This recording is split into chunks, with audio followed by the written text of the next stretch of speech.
bit different of a material, seeing it's not a known steel. It's a mystery steel. You don't actually know what's in it unless you go and get it tested.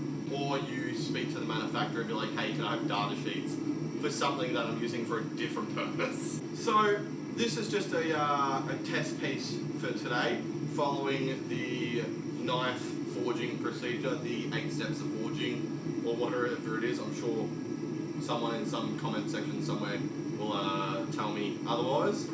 But at the end of the day, these are hardened.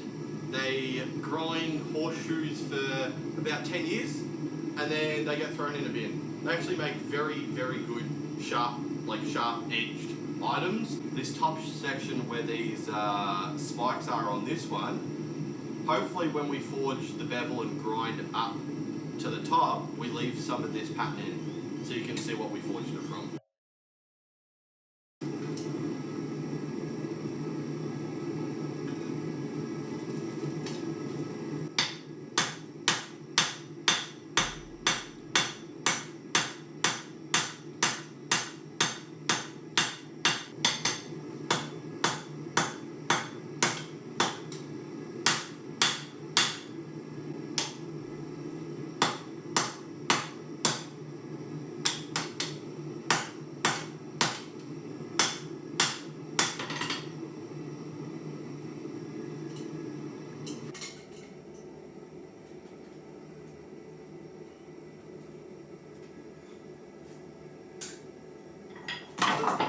No, fuck it.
What I'm going to do, I'm going to taper.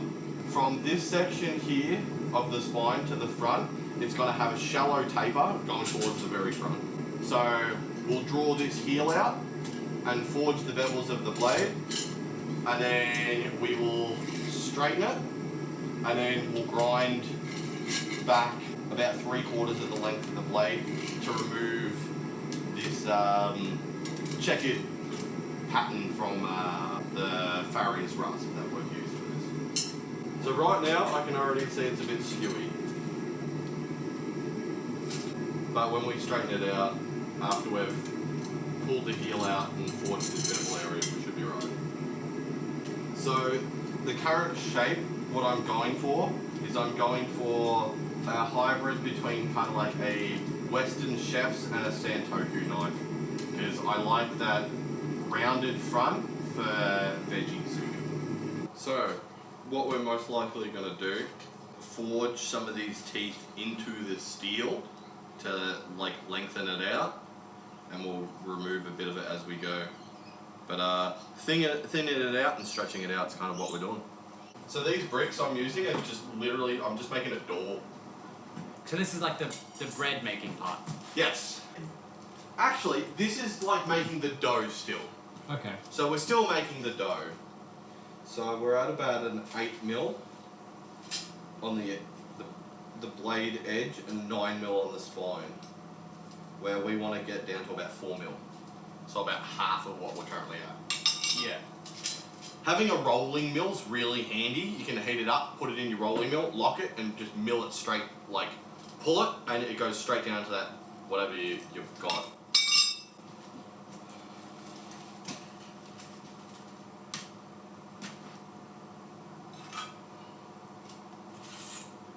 Get it.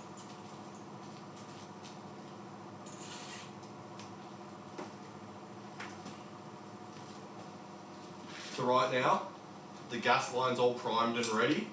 We've got about 15 psi of gas coming through.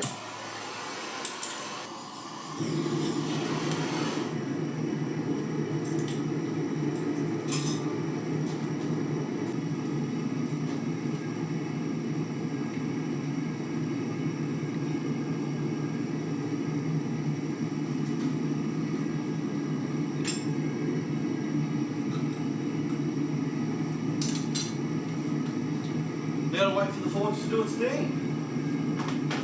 The darker part of the steel can't actually, wouldn't like to move very much. So we're at, what, 760 Celsius. We can see this portion up here is where the fire's reaching, and this area is not where the fire's reaching.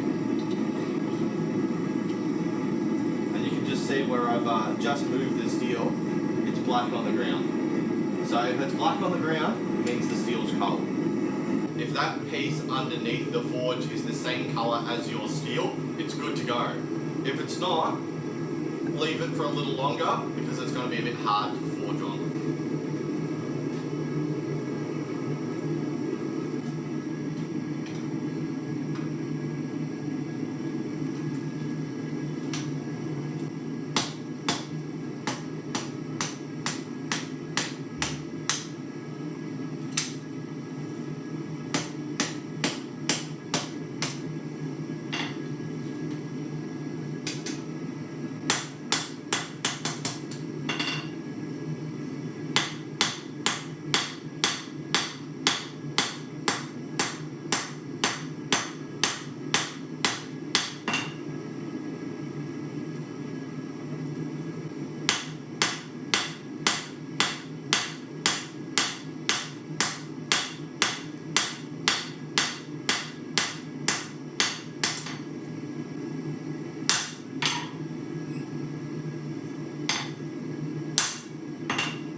I wasn't really doing any forging there, I was just kind of like squaring and shaping it up.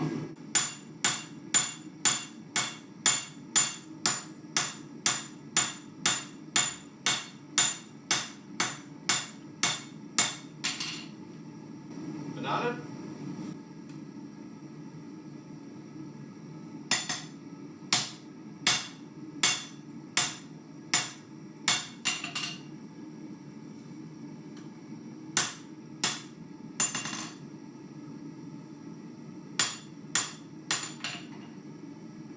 What's the point of making it into that shape? So, when you've got something flat,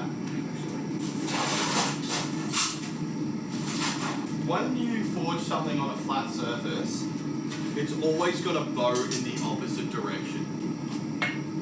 So whenever you're hammering on a flat surface, doesn't matter what it is,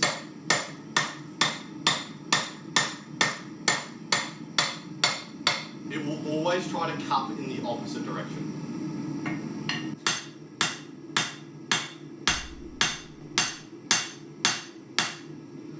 Upscale!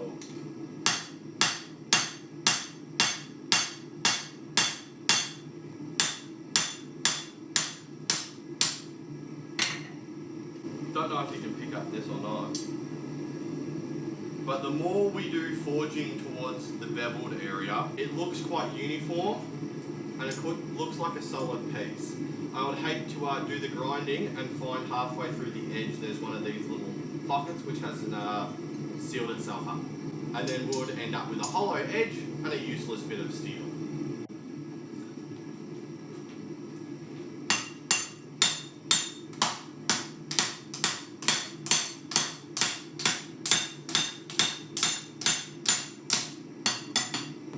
So right there, we've forged out this heel section, so we've brought this heel out, so we've widened the blade here.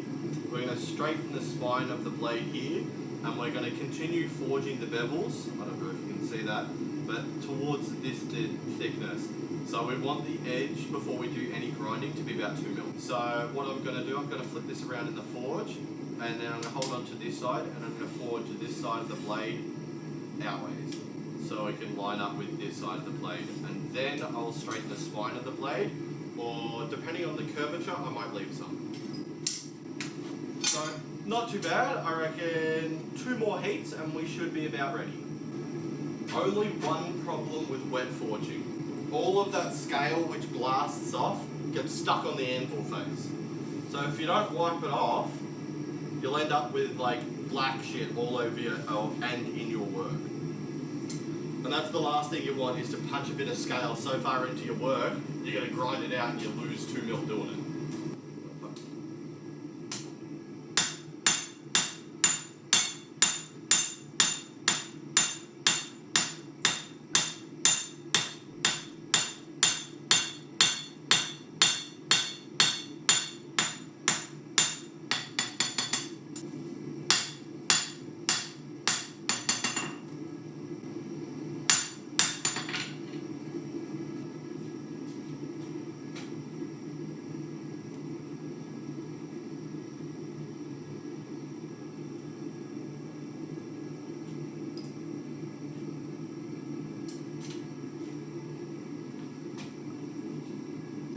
So this is a bit of soapstone. I've circled the what I would call problematic areas, which need a bit more improvement, so a bit more stretch here and a bit more pull there.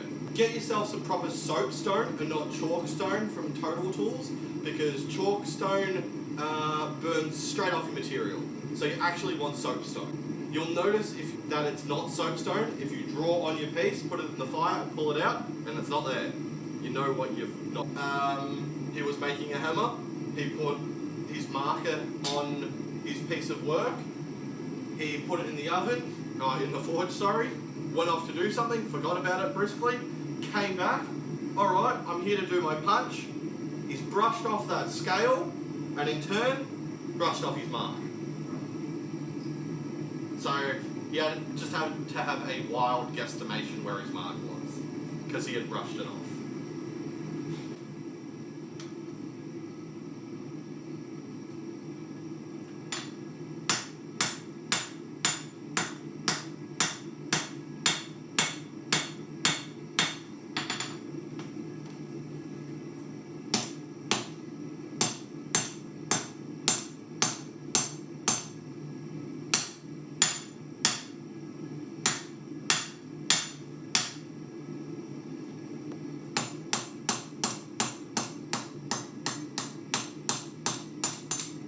So to avoid any possible delaminations, instead of forging this tip area out anymore, because I can see some forge scale on there, which is a part of the pattern from the material we've worked with, I'm going to let it cool down and take it to the grinder to forge that tip.